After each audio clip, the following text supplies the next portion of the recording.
Not a point of order. The standing orders don't tell us that we have to ask our questions in a certain way. I will ask my questions on behalf of Canadians, not according to how the Liberals think I should.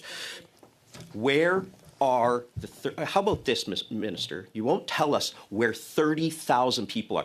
How many of them are lost? How many do you not know where they are? Just a number. Mr. Caputo, there's 30,000 people who are going through the system and they're going to be removed.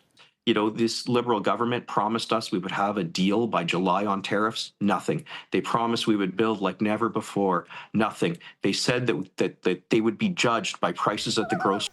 Gang, what's up? Aaron here, Canadian Looney. Smash that like, hit subscribe. Let's get straight into the video. Canadian federal politics are absurd. Let's kick it off. Finance Minister François-Philippe Champagne spoke out with a direct message to criminals today. Our message to criminals is both powerful and simple. Enough is enough. We're going to make your life miserable because we're doubling down and making sure that we use all the tools in our toolbox to go after you. There won't be a place for you to hide. This comes amid the government's push to crack down on extortion, laying out new measures to help Canadians and businesses, including dedicated financial intelligence experts to support police, partnerships with financial institutions, and publishing intelligence on how criminals move and hide money.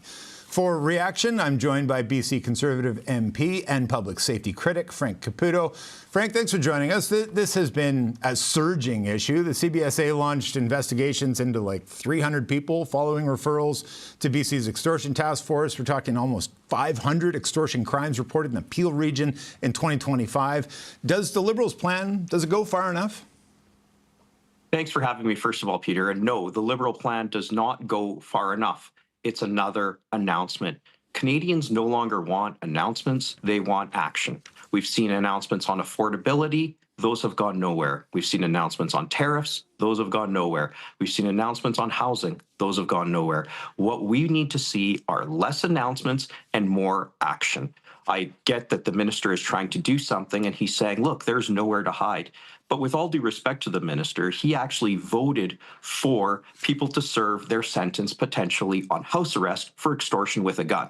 So it's difficult for me to digest how on the one hand he's saying there's nowhere to hide, but on the other hand, we're going to let you serve a sentence for a serious offense like extortion in the comfort of your own home. Those two things, they just simply don't jive. There's sometimes telephone reporting, so there's ongoing monitoring for those who are being removed. Not in all cases, Minister, but the vast majority of cases. I beg your pardon, you said we know where they are. Okay. We have 30 more seconds. Actually, I have a minute and 22 more seconds, Mr. Chair. The point of order should not count to my time. Minister, how many, this was asked in committee, I believe it was, quote from Mr. Macquarie, we don't track the location of every individual. Now, you just told us you know where everybody is. We track their locations, and yet the VP of CBSA contradicted you in a story from Blacklock. Point of order, Mr. Chair. Are you wrong, or is he wrong? David Eby described the situation in your home province as a, quote, terror attack in slow motion from street gangs, organized crime, money laundering triads. What will it truly take to meaningfully affect change on this file? Well, that's a great question, and I don't always agree with the NDP premier, but here I do. As a former prosecutor, I can say that we need meaningful legislative reform in the criminal code. What the minister here is talking about is he's talking about issues of finances, tracing the money. Well, he should know that organized crime is exactly what it says. It's organized. They are professional money launderers. They are terrorizing our communities. Right now, we don't have sufficient laws with respect to sentencing of extortion, especially extortion of a firearm on the books. The Liberals actually voted down our private members bill from my colleague Tim Uppel last Parliament that anybody who committed extortion would serve a mandatory 3 years in jail. Again, no more announcements. We need real action. Why didn't they support this bill? Their rhetoric does not match their actions. It's time for them to join us as Conservatives and put forward a common sense plan so that we can tackle all sorts of extortion at every single level. I get the criticism of the plan writ large, but can we focus on which parts of it do make sense? So the one that everybody keeps flagging for me is this notion of embedding FinTrack personnel with police, with their investigations, crack down on financial crimes, because they have the expertise, right? They have the data, they have the know-how. What change do you see this bringing to the file?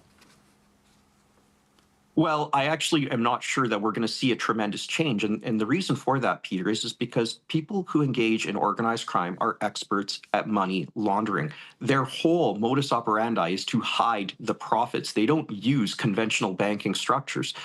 They oftentimes look for different ways to launder. That's why I believe that the focus should be on punishing people who commit extortion, especially when they use guns, here and now. If you look at a victim who is in Brampton or Calgary or Surrey, and you say to them, look, we're going to follow the money and we hope it gets somewhere, or you can say to them, we are going to punish the person who put a gun in your face, who shot up your business, who firebombed your business. I think I know which of the two that victims are going to choose. Surrey's mayor has this claim that a lot of these criminals are using the refugee. They claim refugee status as a way of avoiding deportation. Surrey City Council is asking for the federal government to change the Immigration Refugee Protection Act to prevent refugee claims related to this kind of stuff. Do you see that as a measure that could close that loophole, as it were? Just a reminder, gang, smash the like, hit subscribe. We work really hard at this stuff. Let's get back to the video. Well, certainly there are a number of loopholes that we've seen. You know, my family came to Canada hoping for prosperity, as so many people did in places like Mississauga, Brampton, and Surrey. Now, there are people who do not come to Canada for those very reasons, and we need to protect all Canadians, including new Canadians, from people who come to Canada and exploit these loopholes. As soon as they're charged, they will claim asylum status. This is a loophole that we as Conservatives believe should be closed, and should be closed right now. And just to put a fine point on that, the CBSA is saying there's 15 extortion subjects currently seeking refugee status. Like this is happening now.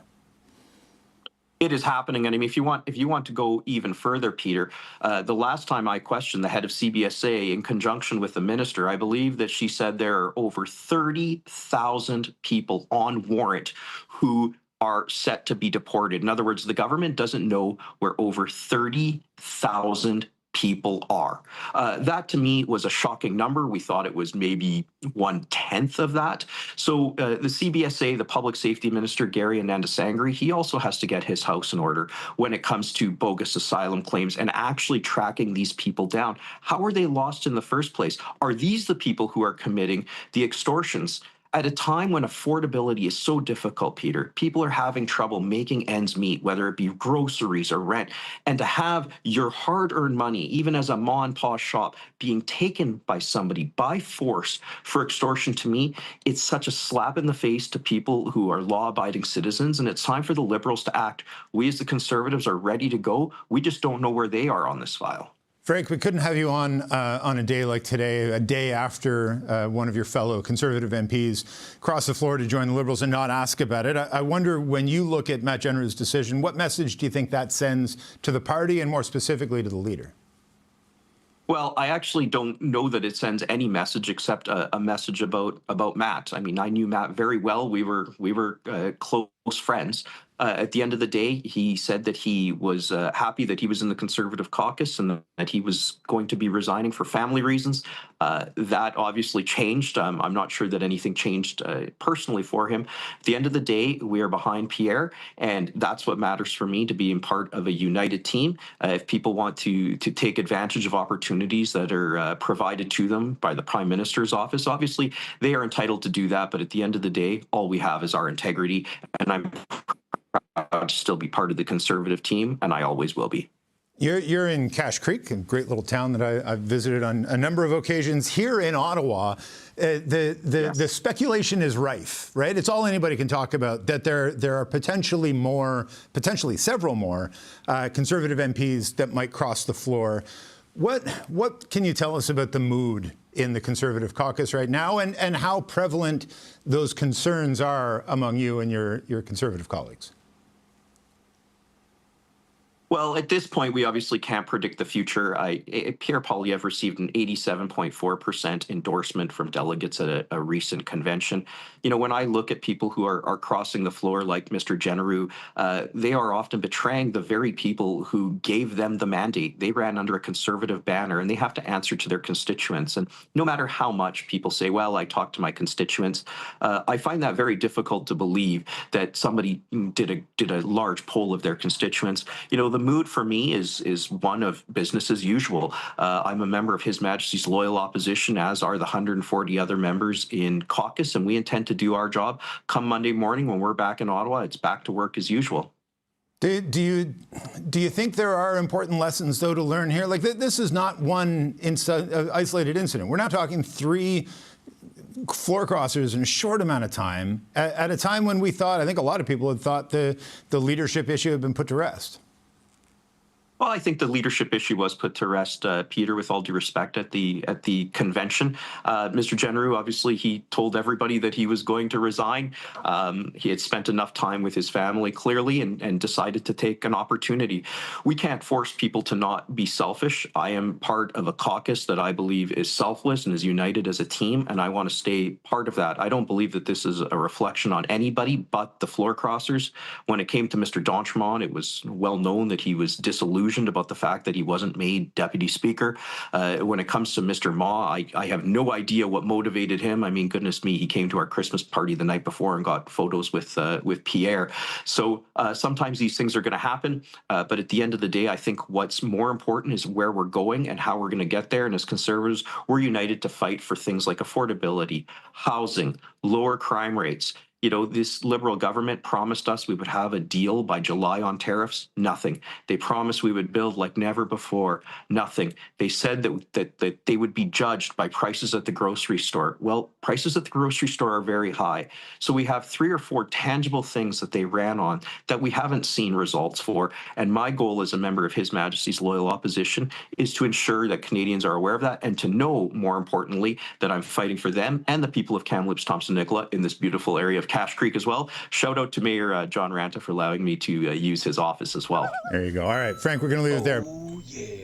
Canadian federal politics are absurd. My name's Aaron. This is Canadian Looney. If you've enjoyed our video, smash the like, hit subscribe. That is it. Thank you all so much for watching. Get your Canadian federal politics right here. Ciao for now, gang. Catch you in the next one.